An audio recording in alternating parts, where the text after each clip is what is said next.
નમસ્કાર, બેનિફિટ ન્યૂઝમાં આપનું સ્વાગત છે। નજર કરીએ આજના મુખ્ય સમાચારો પર। દક્ષિણ ગુજરાતમાં નવસારી, તાપી અને વલસાડ તથા સુરત અને નર્મદા જિલ્લામાં વરસાદનું આગમન થઈ ગયું છે। હવામાન વિભાગ દ્વારા આગામી 5 દિવસને લઈને આગાહી પણ કરવામાં આવી છે, જેમાં 24થી 27 મેના રોજ રાજ્યના અમુક વિસ્તારોમાં વરસાદને લઈને યલો એલર્ટ આપવામાં આવ્યું છે। દક્ષિણ ગુજરાતમાં અને સૌરાષ્ટ્રમાં ભારે વરસાદની આગાહી કરવામાં આવી છે। ગાજવીજ અને ભારે વરસાદ સાથે રાજ્યમાં વરસાદની આગાહી કરવામાં આવી છે। એ સિવાય પવનની ગતિ 50 કિમી પ્રતિ કલાક સુધી નોંધાય એવી પણ શક્યતા છે। અમદાવાદથી ભીલવાડા જતી એક ખાનગી લક્ઝરી બસને કાંકરોલી પોલીસ સ્ટેશન હદ હેઠળ ભાવા ગામના બસ સ્ટેન્ડ નજીક અકસ્માત નડ્યો છે। ડ્રાઈવરને જોકું આવી જતા આ બસ પલટી ગઈ હતી। આ અકસ્માતમાં 3 લોકોના ઘટના સ્થળે જ મોત થયા છે અને 20થી વધુ લોકો ઘાયલ થયા છે। ઘાયલ થયેલા મુસાફરોમાંથી 2 મુસાફરને ગંભીર રીતે ઈજા થતા તેમને સારવાર માટે ઉદયપુર મોકલવામાં આવ્યા છે।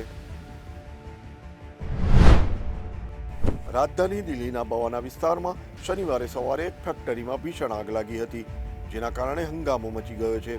આ ઘટના સવારે લગભગ 4:30 વાગ્યાના અરસામાં બની છે। આગ એટલી ભયંકર હતી કે ફેક્ટરીમાં જોરદાર વિસ્ફોટ થયો હતો, જેના કારણે આખી ઇમારત ધરાશાયી થઈ ગઈ હતી। ઘટનાની માહિતી મળતા જ ફાયર વિભાગની ટીમો હાલ ઘટના સ્થળે પહોંચી ગઈ છે। 17 ફાયર ફાઇટરો આગને કાબૂમાં લેવા માટે હાલ પ્રયાસ કરી રહ્યા છે। જોકે રાહતની વાત એ છે કે હજી સુધી આ અકસ્માતમાં કોઈના માર્યા ગયા કે ઘાયલ થયાના સમાચાર નથી। ઝારખંડના લાતેહારમાં પોલીસે મોટી સફળતા મેળવી છે।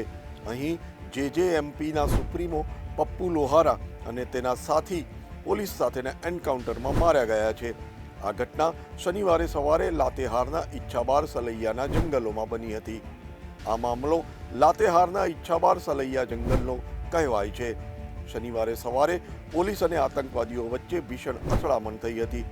આ એન્કાઉન્ટરમાં ઝારખંડ પોલીસને સફળતા મળી છે।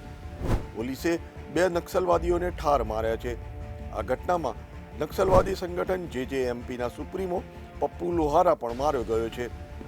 પ્રાપ્ત માહિતી અનુસાર પપ્પુ લોહારા પર કુલ 15 લાખ રૂપિયાનું ઇનામ હતું।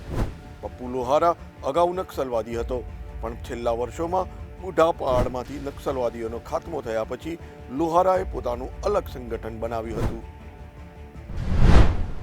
સિંધુ નદી જળ સંધિ સ્થગિત જ રહેશે।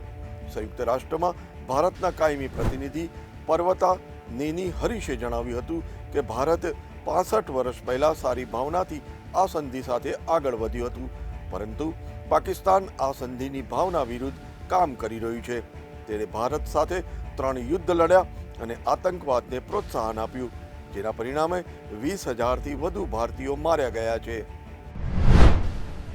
કચ્છના માતાના મઢ ખાતે 32.71 કરોડના વિકાસ કામોનું લોકાર્પણ થશે।